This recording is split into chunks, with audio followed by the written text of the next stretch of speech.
আসসালামু আলাইকুম এভরিওয়ান, স্বর্ণাজ কিচেনে আপনাদের স্বাগতম। কেমন আছেন সবাই? আশা করি আল্লাহর রহমতে সবাই খুব ভালো আছেন।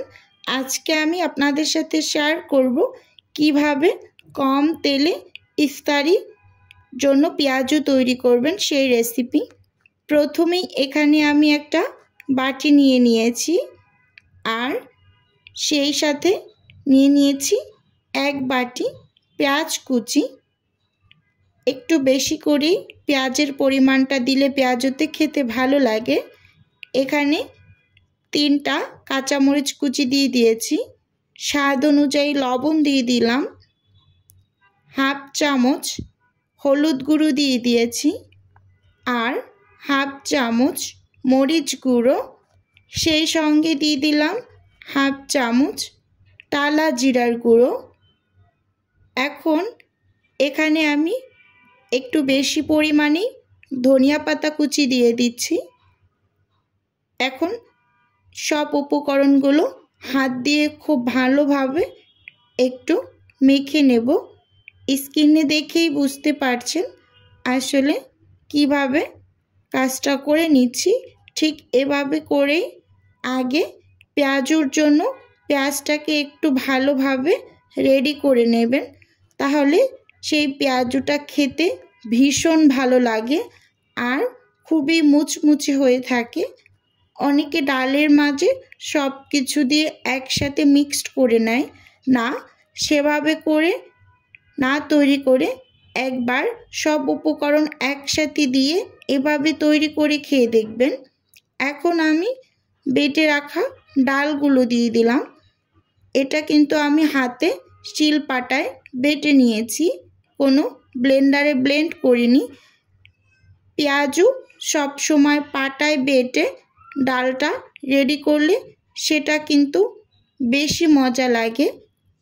অবশ্যই চেষ্টা করবেন পেঁয়াজু তৈরি করার আগে ডালটা পাটায় একটু বেটে নিতে।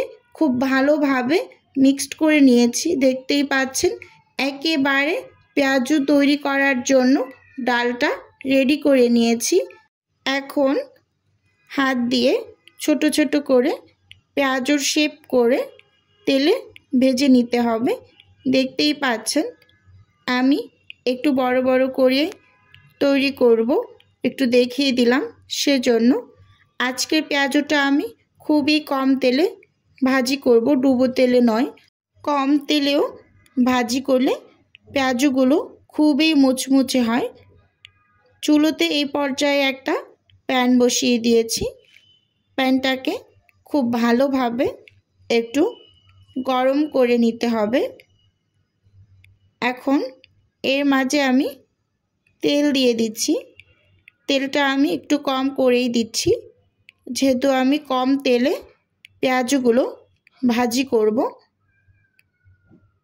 খুব ভালোভাবে একটু তেলটাকে গরম করে নিতে হবে, আর এই পর্যায়ে চুলার আঁচটা মিডিয়ামে রাখতে হবে। এখন আমি এই যে কিছু ডাল হাত দিয়ে নিয়ে পেঁয়াজু শেপ করে দিয়ে দিচ্ছি। এভাবে একটা একটা করে আমি হাত দিয়ে পেঁয়াজু শেপ করে একটু চেপে চেপে দিয়ে দেব। অবশ্যই সব সময় চেষ্টা করবেন পেঁয়াজুটা একটু কম তেলেই ভেজে নিতে, কারণ বাসায় অনেক মুরব্বি থাকে, তারা মূলত ডুবো তেলে ফ্রাই করা কোনো জিনিস খেতে চায় না।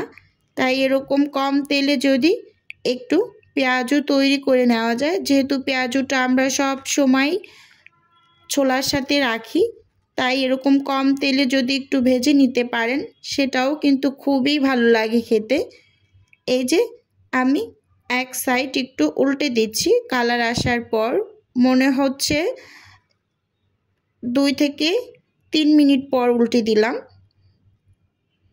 আর চুলার আঁচটা কিন্তু মিডিয়ামেই আছে এখনও। এভাবে করে আমি কিন্তু উল্টে পাল্টে খুব ভালোভাবে পেঁয়াজগুলোকে ভেজে নিচ্ছি। ভিডিওর এই পর্যায়ে এসে প্রতিদিনের মতো আমার প্রিয় আপু এবং ভাইয়েদের উদ্দেশ্যে একটা অনুরোধ রাখছি, আমার ভিডিওর কোনো অংশ যদি আপনার কাছে একটুখানি হলেও ভালো লেগে যায়, তাহলে অবশ্যই চ্যানেলটি সাবস্ক্রাইব করে আমার পাশে থাকার অনুরোধ রইল।